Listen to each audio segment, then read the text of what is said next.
इस लड़के ने झाड़ियों में एक आवारा कुत्ते को देखा तो उसने जमीन पर दूध रख दिया। भूखा कुत्ता तुरंत उस पर टूट पड़ा और दूध पीने लगा। जब लड़के ने उसे पास आने की कोशिश की तो कुत्ता डर कर भाग गया। इससे लड़का बहुत निराश हुआ, लेकिन उसने हार नहीं मानी। अगले दिन वह फिर वहीं आया। इस बार उसने झाड़ियों को साफ किया और जमीन पर दूध के साथ खाना भी रखा। सच में कुत्ता फिर से वहाँ आ गया और दूध जल्दी से पी गया। फिर उसने लड़के के हाथ में रखी बास्केटबॉल को देखा और ध्यान से उसे घूरने लगा। लड़के ने बॉल को कुत्ते के सामने रखा। कुत्ते ने अपनी नाक से उसे वापस धकेल दिया। इस तरह दोनों खेलने लगे और खूब मस्ती की। चाहे लड़का गेंद कहीं भी फेंकता, कुत्ता उसे वापस लाकर दे देता। लड़के को नहीं पता था कि कुत्ते का नाम बड़ी है और वह पहले एक सर्कस में काम करता था। उसका मालिक एक जोकर था जो रोज उसे पिंजरे में बंद रखता था और उसे कोई आजादी नहीं थी। एक दिन बड़ी ने मौका देखकर जोकर को सबके सामने शर्मिंदा कर दिया। गुस्से में जोकर ने बड़ी को शेल्टर भेजने की धमकी दी और उसे अखबार से पीटना शुरू कर दिया। लेकिन रास्ते में बड़ी ने गाड़ी के पिछले हिस्से से कूदकर आजादी पा ली। अब वह सड़क के किनारे खड़ा था, लेकिन उसे समझ नहीं आ रहा था कि क्या करे और कहाँ जाए। इस तरह उसने अपनी आवारगी का सफर शुरू किया। अब बड़ी उस दयालु लड़के से मिला जिसने उसकी अकेली जिंदगी में एक नई रोशनी ला दी।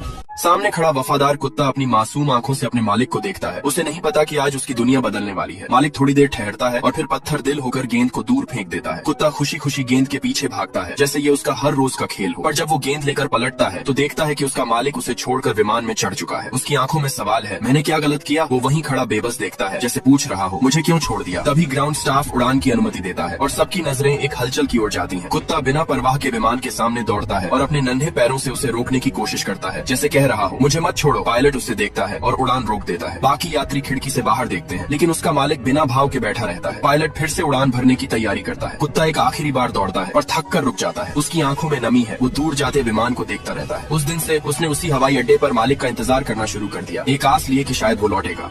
रात का सन्नाटा है। 10 साल पुराना कुत्ता जिसे अब चलने की भी ताकत नहीं रही, पूरे घर में पेशाब कर देता है। वो जमीन पर लेटा बिना किसी डर के अपने मालिक का इंतजार कर रहा है। मालिक आते हैं, उसे देखते हैं और डांटने के बजाय उसके सिर पर धीरे से हाथ फेरते हैं और बोलते हैं, कोई बात नहीं बेटा। उनकी आवाज में प्यार है। कुत्ता उनकी तरफ देखता है जैसे वो जानता हो कि अब उसका वक्त करीब है। मालिक उसे गोद में उठाकर सोफे पर लिटा देते हैं, उसकी आखिरी घड़ियों में उसके साथ रहने के लिए। कुत्ते की आंखों में पुरानी यादें तैरने लगती हैं। उसे पहली मुलाकात याद आती है जब वो छोटा सा बिल्ला था और पिंजरे के एक कोने में सहमा बैठा था। जैसे ही आदमी उसके पास आए, उसने उनके हाथ को चाट लिया। उस पल आदमी का दिल पिघल गया था और उसी दिन से दोनों एक दूसरे के हो गए थे। घर लाने के बाद पहला दिन भी मजेदार था। कुत्ते ने आते ही कहीं भी पेशाब कर दिया। मालिक ने उसे तुरंत उठाया और घास पर ले गए, लेकिन वह वहाँ भी पूंछ हिलाते हुए खड़ा रहा। हारकर मालिक उसे वापस घर ले आए और उसने फिर वहीं पेशाब कर दिया जैसे किसी शरारत में लगा हो। पार्क में खेलती मासूम बच्ची पर अचानक एक खतरनाक कुत्ता झपट पड़ा। उसकी चीख से माहौल ठिठक गया। बच्ची की माँ जब तक कुछ समझ पाती, कुत्ता उसके बहुत करीब आ चुका था। वह घबराई हुई दौड़ी, लेकिन कुत्ता बच्ची पर हमला करने ही वाला था। तभी आवारा कुत्ता डिंगडांग बिजली की तरह वहाँ आ पहुंचा। उसने बिना देर किए अपने शरीर से बच्ची को ढक लिया। माँ ने बच्ची को तुरंत खींचकर बचा लिया, लेकिन खतरनाक कुत्ते के मालिक को कुछ समझ नहीं आया। उसने गुस्से में डंडा उठाया और डिंगडांग के सिर पर जोर से वार कर दिया। लोग चारों ओर खड़े तमाशा देखते रहे। कुछ ने अपने फोन निकालकर वीडियो बनाना शुरू कर दिया, लेकिन किसी ने डिंगडांग को बचाने की हिम्मत नहीं की। डिंगडांग लहूलुहान होकर लंगड़ाते हुए वहाँ से भाग गया। इस घटना का वीडियो इंटरनेट पर वायरल हो गया और देखते ही